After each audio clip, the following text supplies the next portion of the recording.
would like to start by thanking the organizing committee to ask me to present this lectures. This is about healthy active living for infants and toddlers.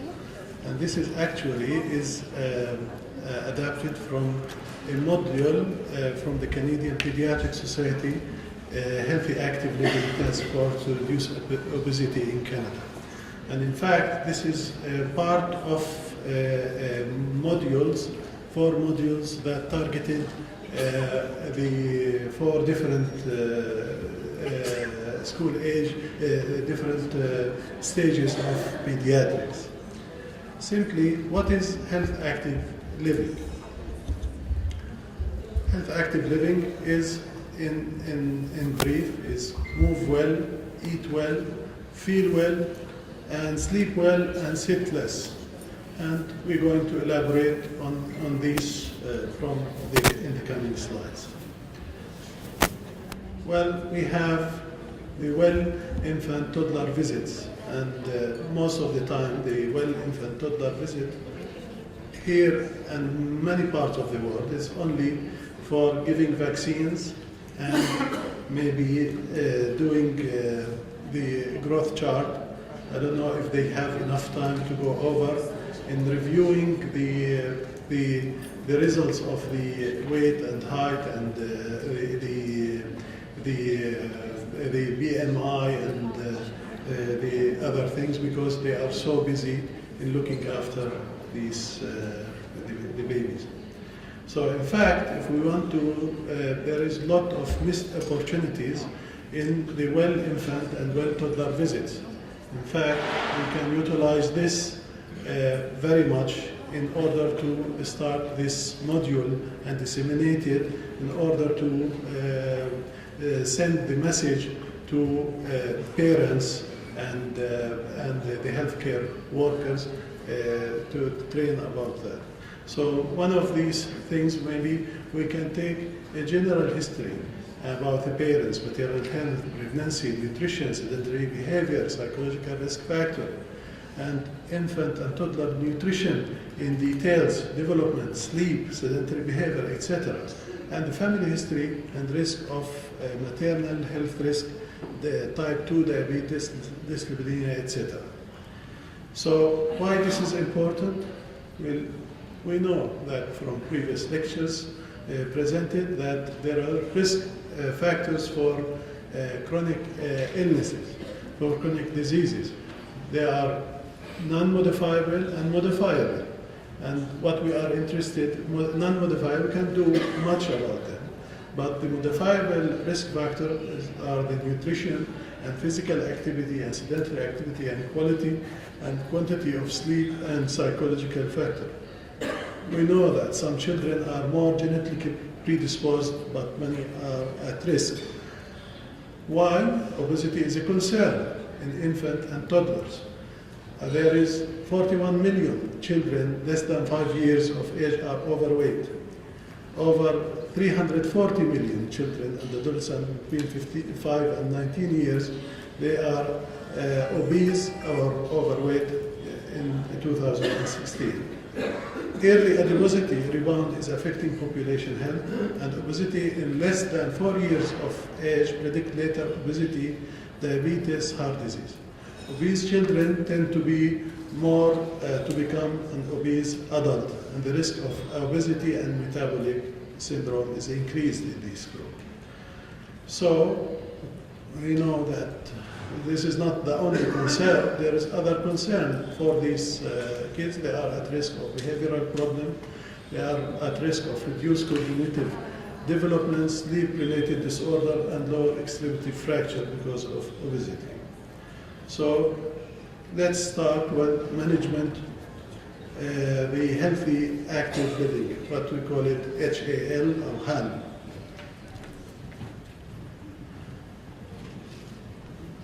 So we'll start with eating well. This is based on an evidence and between the panel discussion, the Canadian Pediatric Society and the nutritionist, Nutrition Canada, to have reviewed all the literature and come with this practical approach. Let's start with the eat well category. Eat well. So we know the recommendation affirm that breast milk is the best.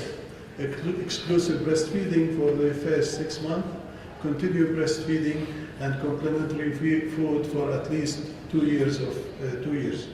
But while breastfeeding rate and duration are improving, they are far from optimal.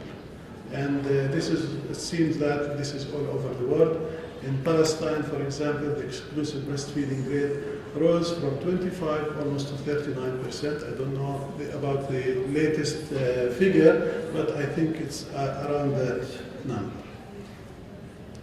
We all know the benefit of breastfeeding to the mother and the infant, and we know in particular the infants that it has cognitive function, decrease infection risk, and protect against it, and it cells and may protect against obesity and improve the mother and child bonding.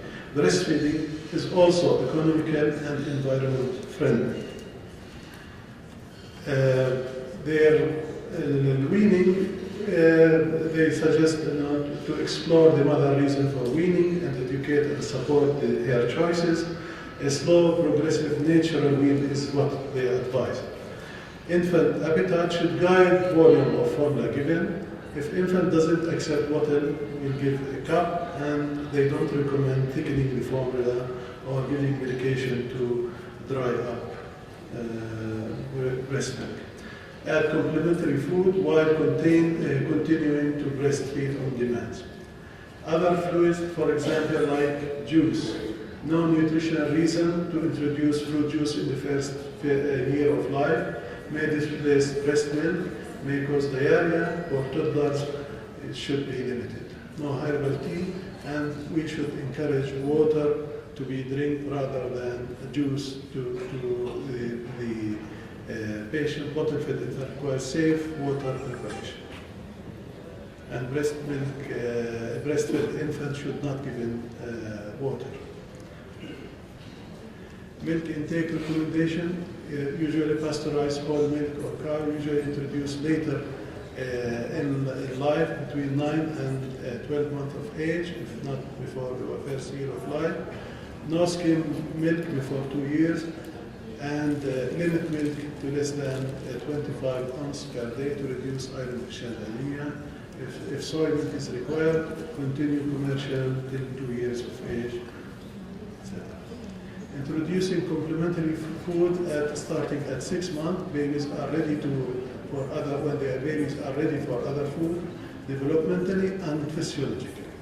And when solid food introduced later than 6 months, increase the risk of iron deficiency, and it may result in poor growth due to inadequate energy intake. When introduced before 2 to 3 months, as it happens many times in our community, increased maternal production, absorption of iron decreased, and increased developing of food allergy, and possibly in our community infections. We work on timeline and tips. At 6 months, start with iron-rich food, pureed food, milk product, as you heard, after 6 months, pureed and mashed food between 6 to 12 months. By 1 year, the infant should eat many of the same food as the rest of the family, in accordance to the food guide. Follow a child cues for hunger and fullness, and start by offering a teaspoon or 2. Do not rush. Children are allowed to follow their own hunger cues. Delaying the introduction of food of lumpy texture beyond 9 months may in fact lead to feeding difficulty and decreased intake of nutritional foods. No feeding while walking. We used to delay food to prevent allergy. It's not that anymore recommended. By 1 year of age, diet should include variety of food. Healthy eating in the early years has lifelong benefits. While we are stressing on that, it's provide energy and nutrient for optimal growth, and this is needed. develop a taste, ability to enjoy variety of food, instill positive attitude, practices eating pattern that can last a lifetime, and retarded growth and excessive weight gain for height can be at risk. Low weight at 1 year is associated with increased risk of coronary heart disease. Overweight by 3 years is associated with a great risk of obesity. So we are in both aspects are losing if the baby is in low weight at 1 year and overweight by 3 years of age.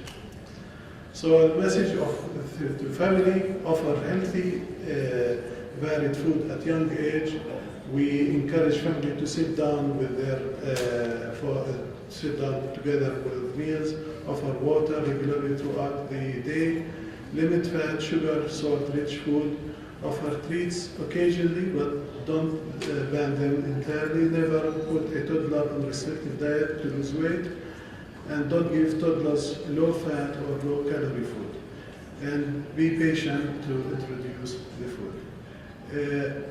A message to the families and parents that we have to be a good role model, provide small, frequent, nutritional, energy-dense feeding, and aim for balanced feed over a week rather than daily, and recognize and respond to the satiety cues, and encourage children to feed themselves at the beginning of a meal, but will help them later.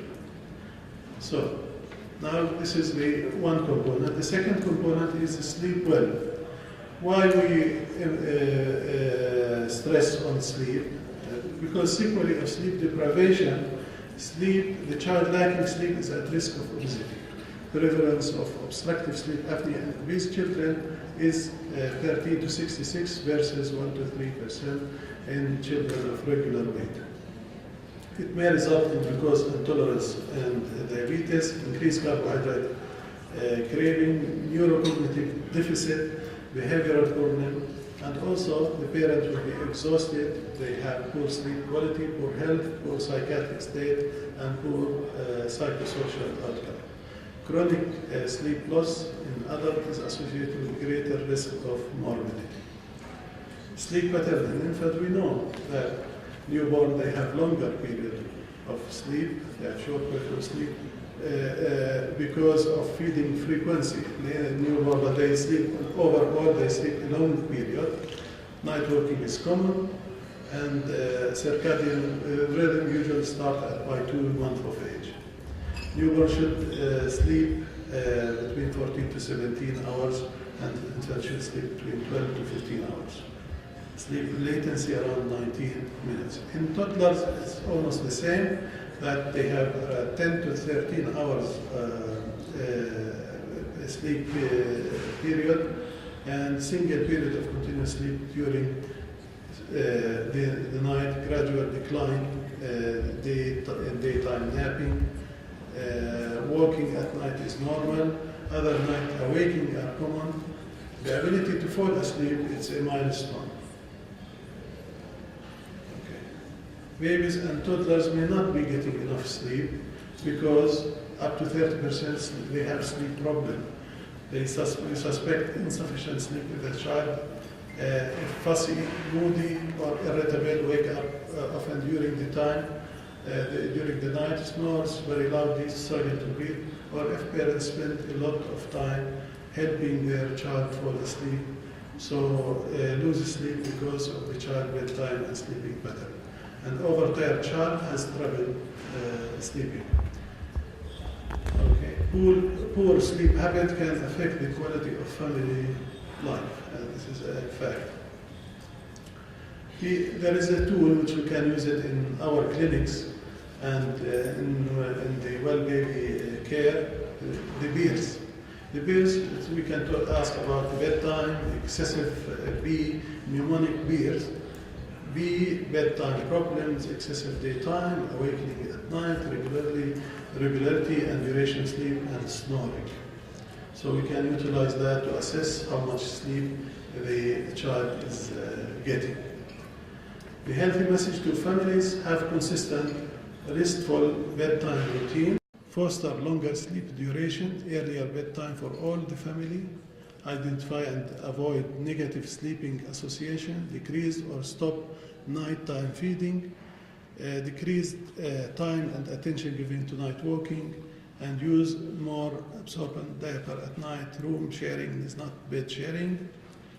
About snoring and other other issues, sleep concern should be discussed with the family. We all now encourage parents to put the infant back to sleep. Safest place of infant sleep is in a crib that meet current regulation, and avoid overheating as a general rule. Avoid bed sharing, and a car seat is not, an infant should not be used for sleeping in general. So the third thing is reducing inactivity. How we reduce inactivity? Inactivity, most of the children 0 to 4 years are exposed to screen time more than an hour a day. We may have that even more in our country.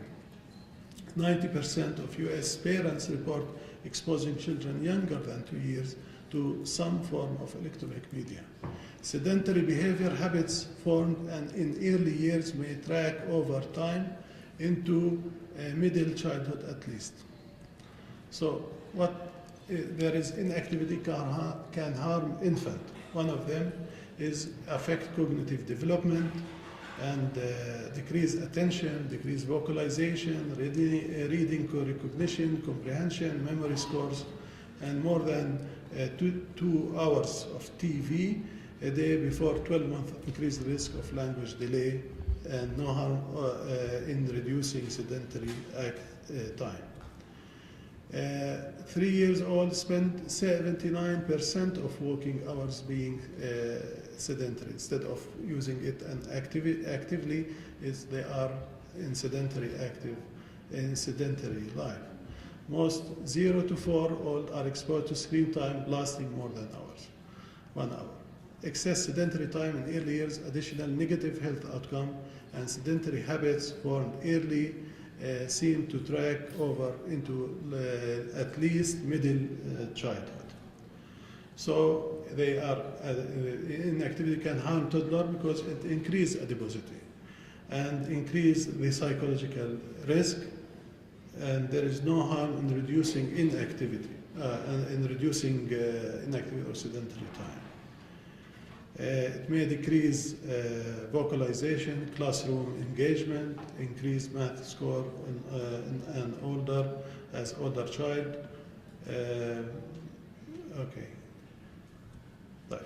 The fourth thing is moving well, but we need to build up motor skills, build cognitive skills, build psychological skill, and this will help also in family bonding with improving the physical activity. How more physical activity benefit infant? Yes, it may reduce adiposity measures. It may benefit overall, not sure of the bone health, but the benefit of physical activity exceeds risks. The Canadian Pediatric Society and Physical Activity recommend that screen time, for less than 2 years, no screen time, no TV or electronic media exposure. And this is, in fact, this is something which we see often in our clinics, that many of the parents are using a mobile phone to calm infant, to spend time on that aspect that is very harmful to them. For children 2 to 4 years, limit media to less than 1 hour a day of educational programs, not the games and so on. Sedentary time, limit car seat. 3 minutes. 3 minutes, I should be finished soon. Limit car seat and stroller time to less than 1 hour. Infant physical and cognitive playtime per day. Supervised floor should be there. Accumulate 180 minutes for infant, toddlers 1 to 4 years. Any intensity Adult supervise, show, share, play, involve different kinds of movement, variety of activity, different environment. Okay. The last thing is feel well. Potential stressor, neglect, physical, mental abuse, unstable home environment. I don't know how we're going to solve this psychological issues if the unstable community environment. Family stress can lead to disordered eating, less physical activity, poor sleep habits, lower self-esteem, depression and anxiety, lower quality of life and physical perception deficit.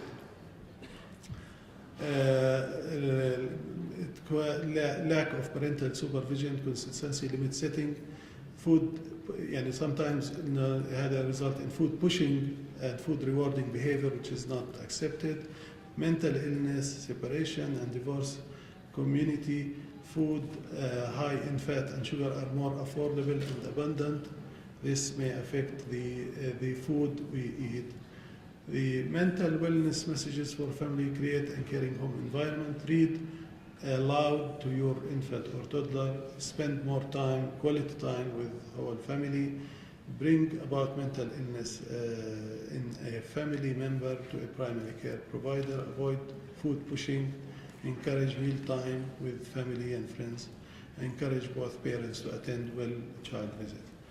In summary, I think is healthy, active living is a must for infant and toddler. And we should think about it to start from in this group and continue on with the health active living in all stages of childhood, preschooler, school age children and adolescent. And remember that health active living means eat well, feel well, move well, sleep well, and sit less. Thank you very much. Thank you very much. And now the last presentation for this session, presented by Mr. Ali Aburuk. He is the General Director of Health Policies and Planning, Ministry of Health. Okay.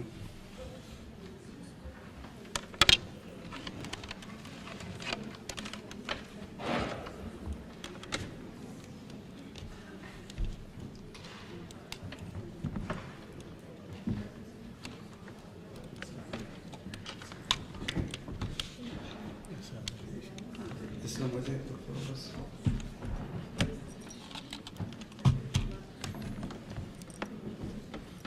ربيش نختار احنا.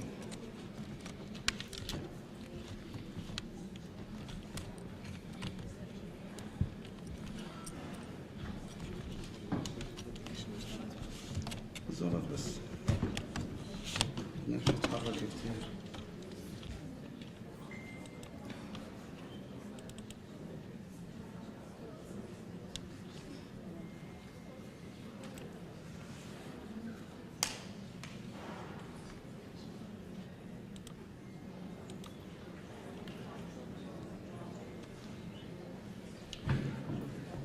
Good morning, everybody. I am Engineer Ali Aburuk. I am the General Director of Health Policies and Planning in Ministry of Health, and I am the ex-Director of Nutrition Department in Ministry of Health. Let me first greet my mother. She is coming here to support me. My mother is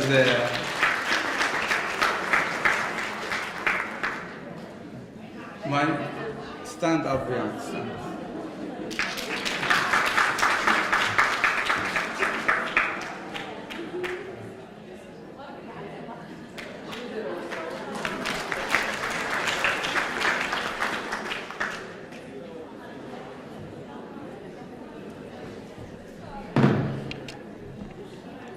And I have my two sons also here. Okay. Now to start my presentation is about the National Program of Baby-Friendly Hospital Initiative, Application, Monitoring and Evaluation. This is the Baby-Friendly Hospital Initiative has been mentioned by His Excellency Health Minister and Deputy Ministers and many speakers. Baby-Friendly Hospital Initiative, it seems very easy, but it's very complicated. and it needs a lot of efforts to work with it. Okay, WHO and UNICEF recommendation, as Dr. Khammash has just said about it, is WHO and UNICEF recommended that the breastfeeding be initiated within the first hour after birth, continue exclusive breastfeeding for the first 6 months of life, and continue with the safe, adequate complementary foods up to 2 years. So the initiation of breastfeeding should be within the first hour and continue exclusive breastfeeding until 6 months, and continue breastfeeding until 2 months until 6 months, 2 years with complementary foods. Also, the Baby Friendly Hospital Initiative, as historical background, was launched in 1991 and updated in 2016. So it is as a joint venture between WHO and UNICEF. What is the Baby Friendly Hospital Initiative? This initiative depends on the SBB principle. SBB principle is S stands for supporting breastfeeding, P is protect breastfeeding, and P promote breastfeeding. So the principle of SBB is mentioned by many speakers here, but the abbreviation of it is SBB. Okay, breastfeeding Baby Friendly Hospital Initiative is a quality standard that it means quality principle, that it include 3 main domains, which were 3 main domains, the 10 steps towards successful breastfeeding, application of International Code of Marketing of Breast Milk Substitutes, maternity friendly care, and breastfeeding with AIDS or under the condition of AIDS. The one which is under AIDS has been omitted from the agenda of Palestinian Ministry of Health, since we don't have many cases or very rare cases of AIDS.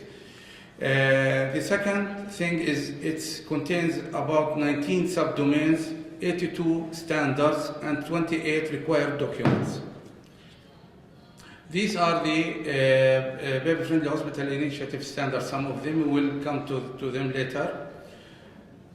Also, these are the required documents, and these are the famous 10 steps towards successful breastfeeding, which include hospital policies, staff competency, antenatal care, care right after birth, support mothers with the breastfeeding, supplementing and rooming in, representative feeding, bottles, teats, and pacifiers, and discharge. These are all the 10 steps that has been included in the software that will be presented later on. Baby Friendly Hospital Initiative applications include the steps that, if you want to be recognized by UNICEF or WHO, should go through all these steps. That inviting the hospital to participate in Baby Friendly Hospital Initiative, initial assessment, forming the Baby Friendly Hospital Initiative Committee, a training on the 20 hours for breastfeeding course, training on the International Code of Marketing of Breast Milk Substitutes, applications of Baby Friendly Hospital Initiative, which include 22 standards, 22 needed documents, and governing 3 main domains, and distributed over 19 subdomains. The next step is external assessment and external assessment, then the approval from the National Committee of Recognitions of Baby Friendly Hospital Initiative, which is a national committee, recognitions by WHO and UNICEF, then monitoring and evaluation. What is the situation in Palestine? In Palestine, 98% of mothers initiate breastfeeding within the first hour after birth, and 40% of all infants under 6 months of age are exclusively breastfeeding. At 2 years of age, 30% of children are still breastfeeding. In Palestine, Ministry of Health, which is represented by the Nutrition Department, has adopted the Baby Friendly Hospital Initiative in 2012 as a national program and a core store for the breastfeeding program. Side by side, this has been supported by UNICEF, So I will grade UNICEF about this initiative. Thank you, Celine. Side by side within the application of International Code of Marketing of Breast Milk Substitutes and approved by law, we have a bylaw called National Regulation of Marketing of Breast Milk Substitutes.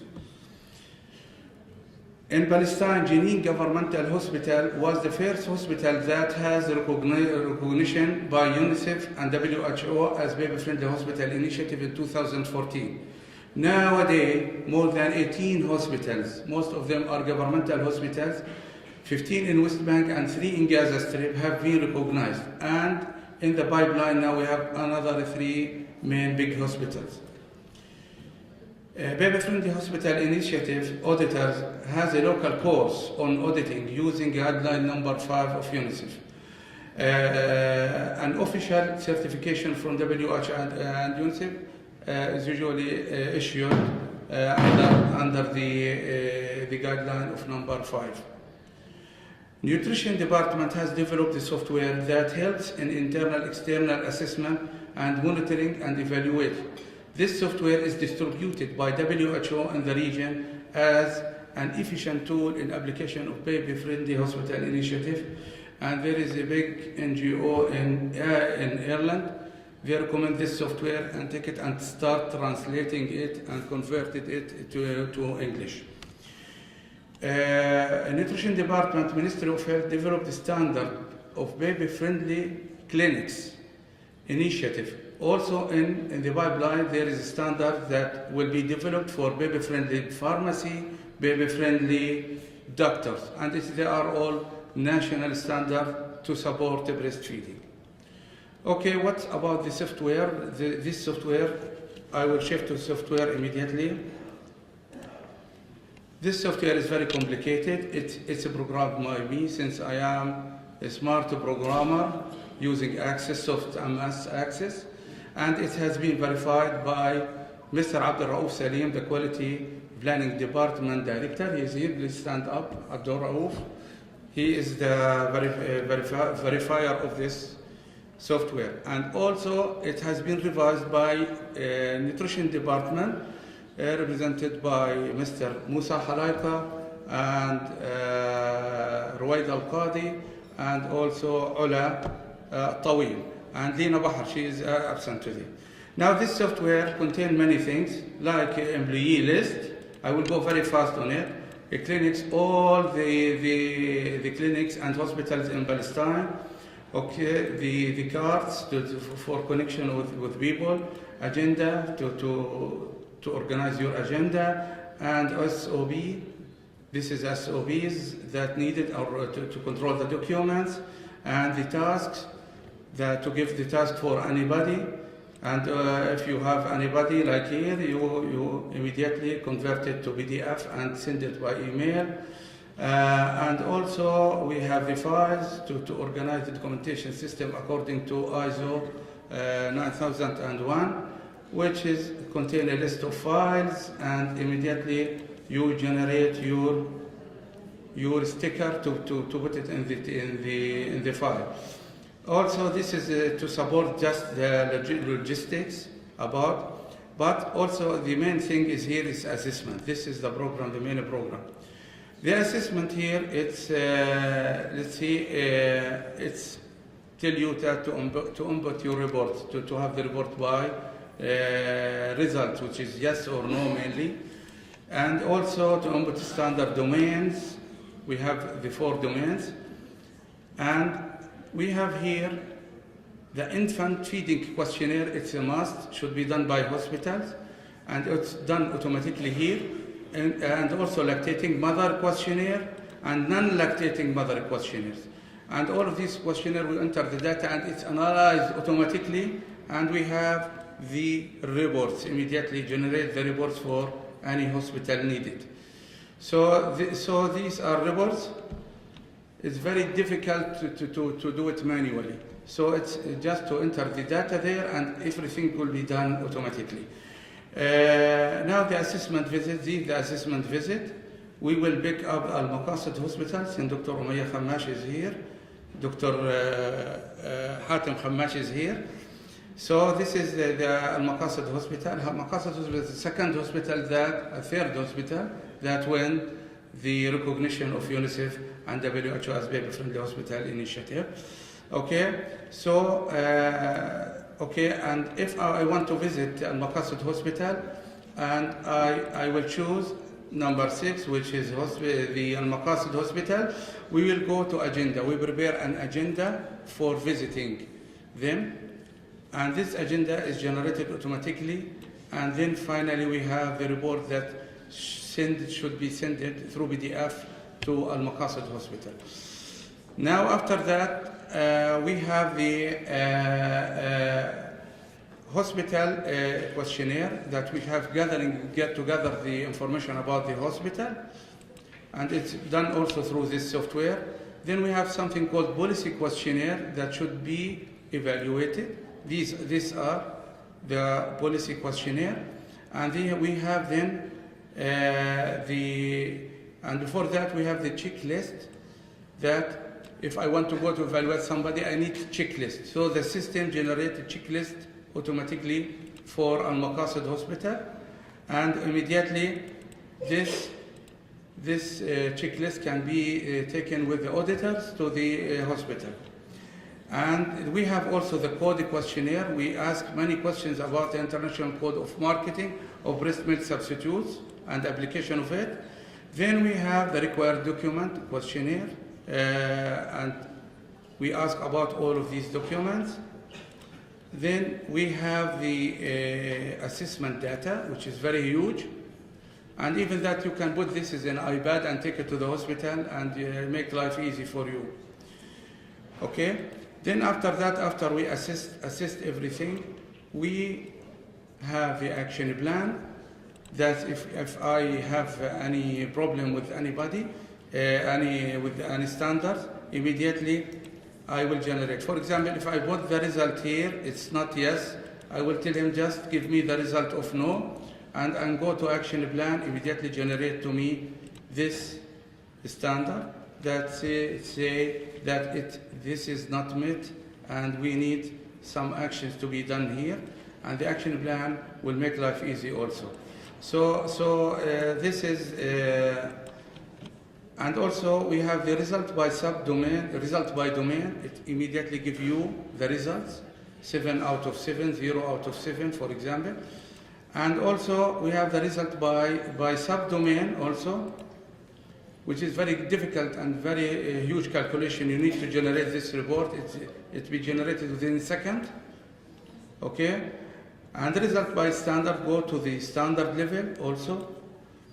And result by document, and result by policy questionnaire, by international code questionnaire, and also it generate training report about the situation training in the hospital, and the hospital information questionnaire also, it is generated. Okay, we'll be finished with 1 minute, okay? So now after that we have here the external evaluation. This is the most important thing. After we've done all of this exercise, we'll go to the quality department and to make approval through UNICEF committee and WHO committee, and we go through all of this. For example, this is step 1. We evaluate step 1. We put yes, no immediately. But look at what's happened. This should be a must, but if you put no, everything turn no, and the certificate never be issued because there is a missing thing. So everything will be okay. And there is also a calculation. Sometimes we need to calculate something like this. If you, for example, if you add this, okay, it will be 91. But if this is turned to 6, everything will be no. That means it stopped the calculation and the certificate never be issued. So, and we go all of these steps until we reach the code. This is the code, should be filled everything. Each question should be filled. And finally, we have the maternity maternity care also, or it contains many questions to be answered. And finally, we initiate a summary report that should be sent to the hospital. And if everything if it's okay, it will give you, it's a pass, and give you the final result. And then after that, the approval of the quality department or can be done.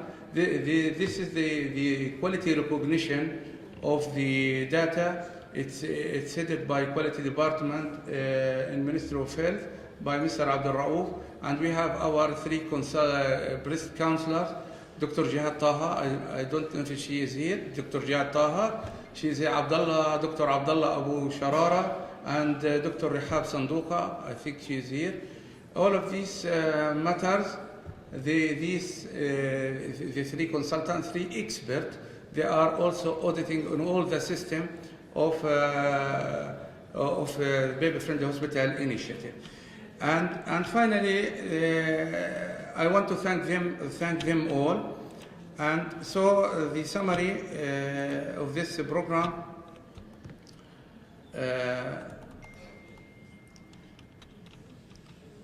Okay, so let's see go to the summary. Okay. And finally, I want to thank you all for listening to me, and thank you all. Okay?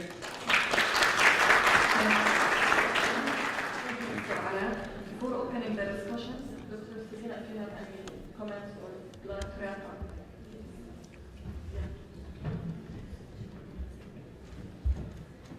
Thank you very much. I would like also to thank you all. First of all, to Jazur and the Ministry of Health for actually organizing this wonderful conference and dedicating the conference two-day actually discussion to this important subject. I would like also to thank the presenters of the session, and I would like, before actually we open the floor for your question and for discussion, I would like just to echo something that our presenters have been actually mentioning. Our session is about early intervention and prevention of obesity. I just want to remind ourselves why we are doing this, because actually we want to support young children's healthy development. And the healthy development of children depends on the nurturing care that we are all supporting and ensuring for them. Also, for the healthy development, children requires safety and security in their environment, and also they require early learning, because many of you, because all of you are you are expert in nutrition, you know that actually without actually responsive parenting and responsive feeding, again, we are not satisfying needs of children to grow and to develop properly. That's why last year, WHO, together with UNICEF and other partner agencies, developed very important framework for the nurturing care. The framework actually has been mentioned during the session by all three presenters, and I just want to remind ourselves what is the nurturing framework for the children to grow healthy and to develop to their actual maximum potential. The nurturing care has 5 elements. It is actually health, it's about nutrition, it's about responsive caregiving, it's about safety and security, and it's about actually early learning that I already mentioned. Last year, I also want to mention and to remind ourselves that Lancet published series on advancing early childhood development from science to scale. And if you actually haven't seen that series, I would really highly recommend you to check these important sources of information. There are recommended evidence-based intervention for proper growth and development of children. And actually they proposed intervention through the lifespan starting from the pregnancy.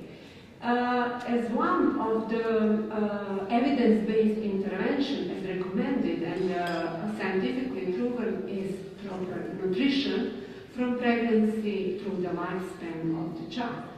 That's why we all have really to be cautious and careful and mindful when we are talking about nutrition.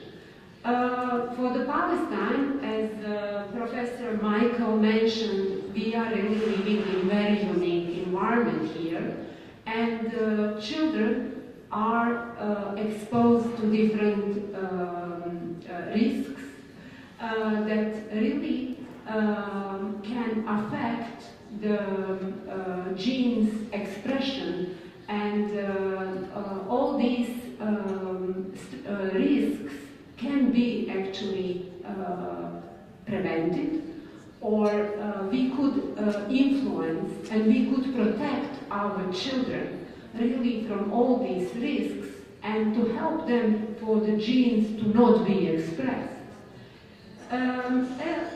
Also in the Lancet, I just want to mention 4 key messages which Lancet offered and recommended for all of us to follow when we are talking about the intervention, because all this conference is about our action and it's about our intervention to fight against obesity. Although Palestine actually still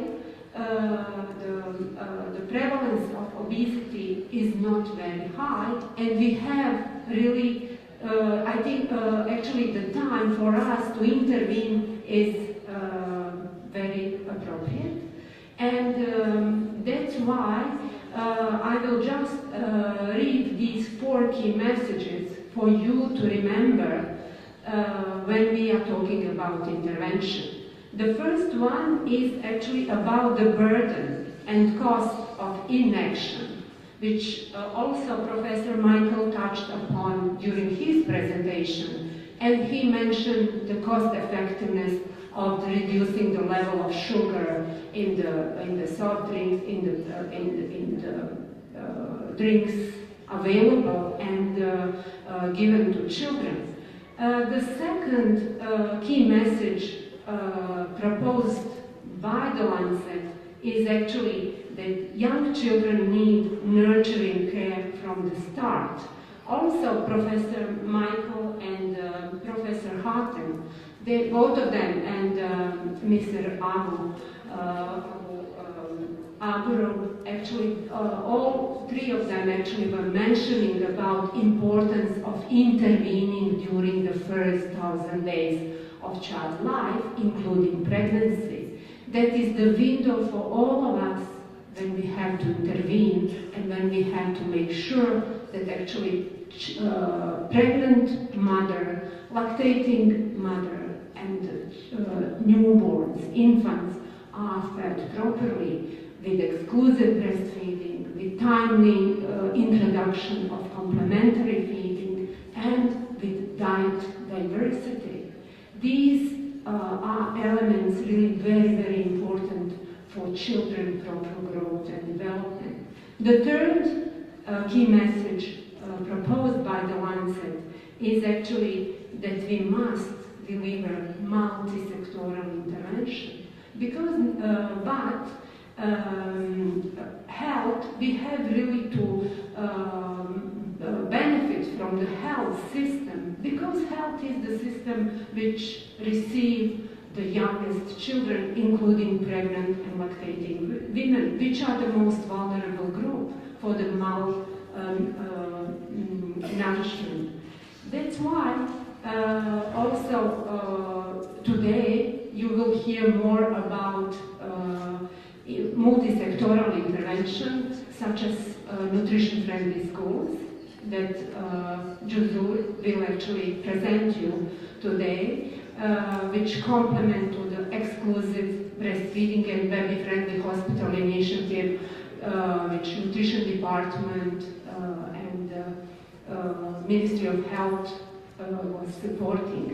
And the fourth actually message is that we all have to strengthen government leadership to scale up all these intervention that works.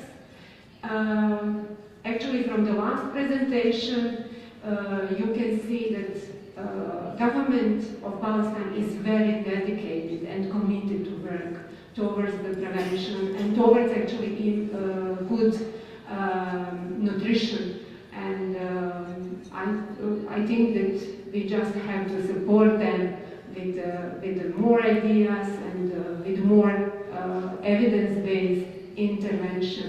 And I have no doubt that we will actually reach our goal. Here I will stop, and I would like you now, I am opening floor for your comments or questions. Thank you very much. We have 50 minutes for discussion.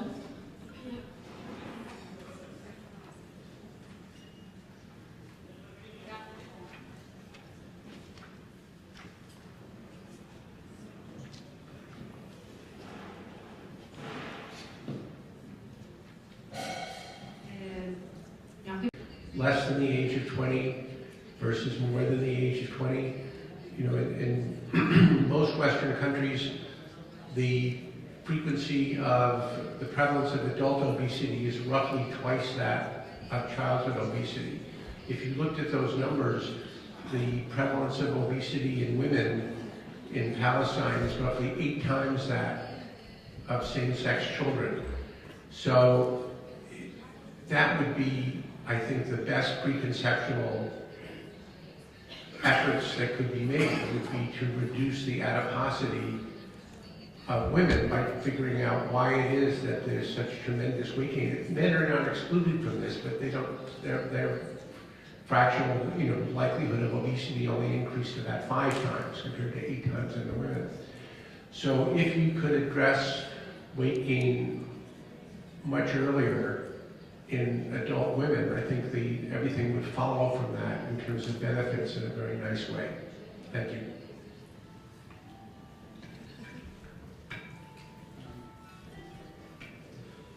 بالنسبة لأختنا جو عيسى، عدد الطواقم اللي حكيتيه، احنا بوزارة الصحة عدد الطواقم قليل، يعني نحكي احنا على وزارة الصحة عدد طواقم قليل بالنسبة لللود اللي عندنا، لأنه احنا عندنا أكثر من حوالي 80,000 ولادة بالسنة بتتم في مستشفياتنا على الأقل، يعني حتى في الرعاية الصحية لو اللي بدها أنتينيتال كير كلها الرعاية الصحية الأولية. بالنسبة للتايم اوف ديسشارج طبعا نعرف انه احنا بتلد البريجننت وومن عندنا في مستشفى من المستشفيات الحكومة مثلا بتقعد لها 3-4 ساعات بعدين تطلع اذا كل شيء تمام. لكن هلا احنا بالتعاون مع البيبي فريندلي هوسبيتال انيشيتيف زاد العدد، رفعناه لغايه 6 ساعات على الاقل، وهذا يعني بيؤدي الى زياده الكونتاكت مع المرأة وحتى انه نعطيها الاديوكيشن، لانه الاديوكيشن إلها وكيف ترضع والتعليم إلها، هذا احد شروط البيبي فريندلي هوسبيتال انيشيتيف ومزداد من ال 10 ستيبس. اما انها بتروح والبكر فيدنج في ايدها، هذا بعض المستشفيات خصوصا في بعض المستشفيات الخاصه هذه ظاهره موجوده، لكن بالنسبه للمستشفيات الحكومه والمقاصد والجواز الرعايه العربيه وغيرها كل المستشفيات اللي حاصلين على اللقب لا يمكن انه يكون هذا التصرف موجود، لانه شركات الحليب ممنوع دخولها الى المستشفى تحت اي ظرف من الظروف، ممنوع يعملوا بروموشن. وإذا كان موجود بعض هذه الحالات في بعض المستشفيات الغير حاصلة على اللقب فهو أمر طبيعي ويعد في القانون فيوليشن ويعاقب عليه القانون.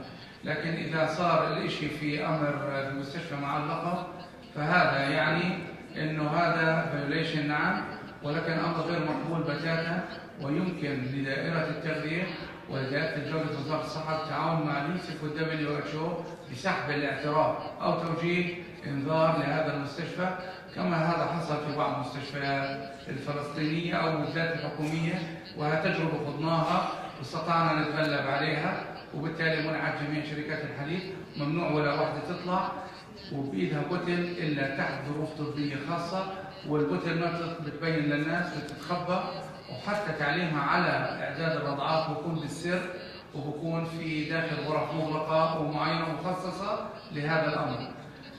وشكرا. أولا شكرا على المداخلة الأخت نجوى والأسئلة. أعتقد إنه there is not enough time للكونسلنج، إن كان في البرينيتال أو في النيونيتال. يا دوب مقتصر الأمومة، عيادة الأمومة الطفولة على إعطاء المطاعيم ووزن الأطفال من دون effective time للكونسلنج، خصوصا إذا زي بروجرام زي الهيلثي اكتيف ليفينج بدك تحكي عن 5 أشياء المختلفة وتسأل عنها. There is not enough time in looking all these aspects بالشكل الصحيح to counsel them in very effective way. دائما العيادات هاي under staff ويدوب الوقت يكون في موجود لهذا الشيء. الشغله الثانيه بالنسبه للبريست فيدينج تايم، اعتقد انه حتى لو كان 4 ساعات او 6 ساعات still not enough for primary gravida to be educated about breastfeeding and how to do. فأنا بدي أحكي أقترح عن شغلتين. واحد primary health nurse إنه تكون available for those primary gravida، إنه تزورهم على البيت وتقدم لهم النصيحة في البيت في خلال 24 ساعة من ولادة أي طفل لأم primary gravida. الشغلة الثانية المهمة مش بس الزيارة، كمان يكون زي في يعني، وهذا حكيته في أكثر من مناقشة، يكون زي خط ساخن hot line for mothers to call for advice on breastfeeding. هذا الشيء احنا we lack in Palestine for this.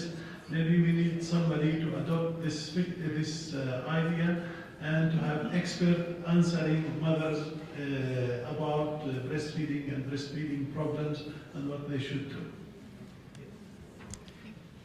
حد بحب يسأل كمان سؤال؟ تفضل.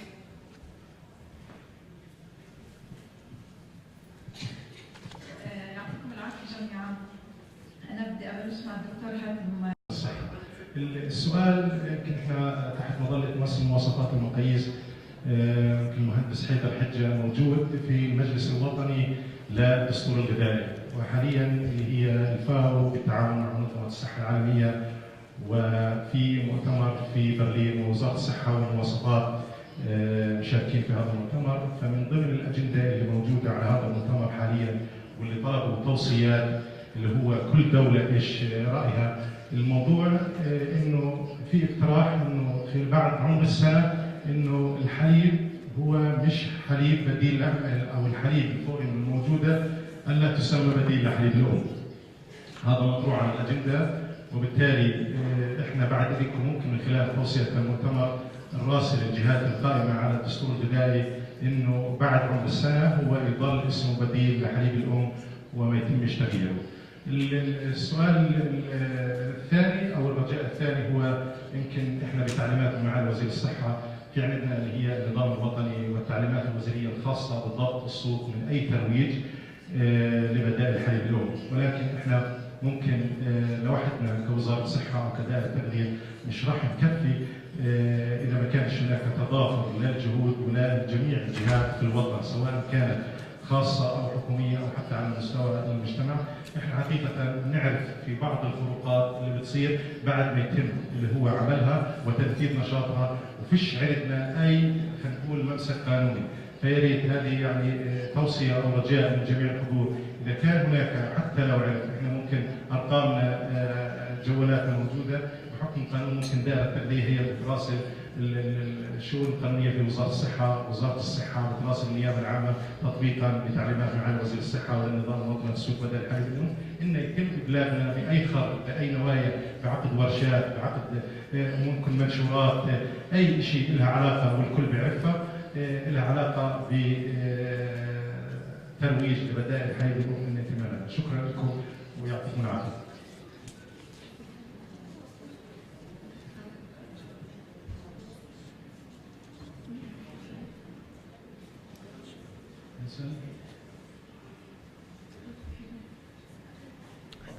I want to comment on this one. But take additional Bismillah, good morning everyone. Dr. Mohammed Amini, Department of Nutrition at Najaf University. Talking about early intervention, we knew that early intervention is crucial for the child's health in general and for obesity and diabetes. I'll be a bit harsh in my opinion and maybe extremist with that we trying to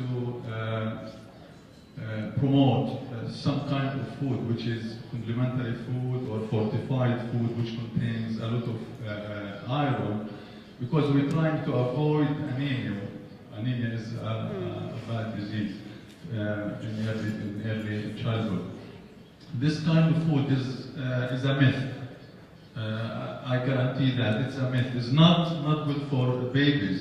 It's damaging their intestine, damaging their gut. Allah subhanahu wa ta'ala created mother's milk almost deficient with iron. And not only that, it contains lactoferrin, is a protein that combines any excess of iron in the gut. Why? If we ask ourselves why, because this iron, if it is in excess in the intestine, it will promote a kind of bacteria, it's damaging bacteria. This bacteria, if increased in numbers, at certain time it will program the child metabolism.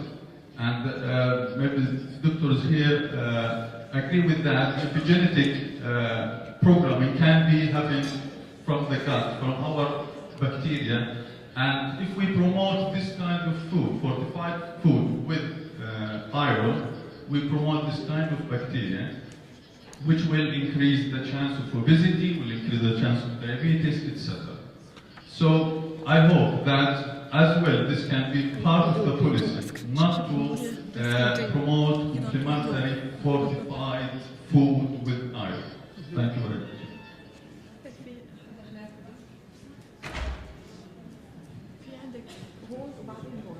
بس أول هون وبعدين هون إذا سمحتي. ضلك دغري. أنا وهي واقفة. You are taking several questions, then you will ask. Do you want to add? Yeah, you can. دقيقة please. بس دقيقة إذا سمحتي بده يجاوب. Okay, thank you for the question. So, first of all, the initial comments you made are correct. Breast milk doesn't have iron in it. It's also low in vitamin D. I don't know if that's, again, if vitamin D is a problem here, but it's certainly very prevalent in countries with less sun, anywhere north of about the 30th parallel. In New York City, about 80% of the kids are vitamin D deficient. I'm not that familiar with the literature regarding lactoferrin, but I know that you're correct. It's about 50 times more concentrated in breast milk than it is in any of the other formulas. And I think that's being addressed by formula manufacturers now. I don't think you should overload anybody with iron.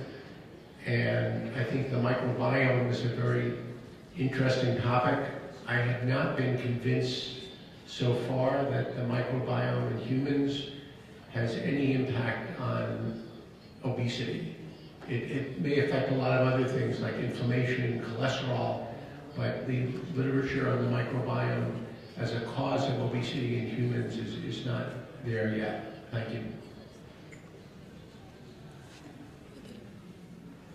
السلام عليكم ورحمة الله وبركاته. معروف على نفسي دينا منصور أبو رمية، اختصاصية تغذية في المستشفى الوطني في نابلس.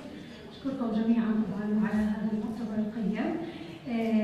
وداخلتي لو سمحتوا قبل ما أسأل إنه خلينا نقول شغلة واحدة، إنه يكون هناك في تعاون ما بين وزارة التربية والتعليم وما بين وزارة الصحة في إنه إحنا نحل مشكلة السمنة من جذورها. يعني مثلا الطالبات في عمر الدراسة ناخذ أوزانهم وطولهم ونحسب لهم البودي ماس إندكس، وإذا كان في حدا من الطالبات أكيد في طبعا هذا كويس حسب ما عرضوا المسؤولين، إنه يكون في هناك حساب للبودي ماس إندكس لكل طالبة، خلينا نقول من صف يعني ما في أحد يختلف بس يعني إنه سن ما قبل الزواج تمام أو سن الدراسة نحسب البودي ماس إندكس، وإذا كان هناك في تبين إنه أكثر من 25% بنبلش نحل هاي المشاكل من بدايتها.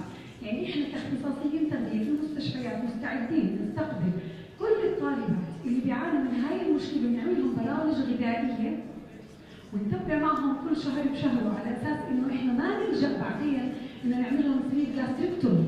يعني عندنا في المستشفى الوطني قمت باداره عياده السمنه سنه كامله من 2017 ل 2018 شهر 2.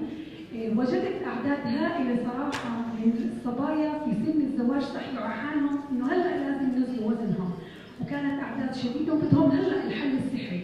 طبعا هذا الحكي ما بينفع، احنا كنا نمشيهم على برامج حميه غذائيه لكنهم كانوا يرفضوا بصعوبه بالغه ولانهم واجهوا مشاكل يعني بعد ما فتحوا على الدنيا مضبوط.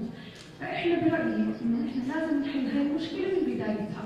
عمر الدراسه الطالبات على سن في على مقاعد الدراسه نساعدهم من البدايه، اما بعمل برامج غذائيه او زيارتهم بشكل دائم وبشكل دوري، حتى ما نلجا الى تحويلات وعبء زياده على وزاره الصحه بالسليب جاستريكتومي او بهاي العمليات الجراحيه لتخفيف الوزن الاجباري. ويعطيكم العافيه.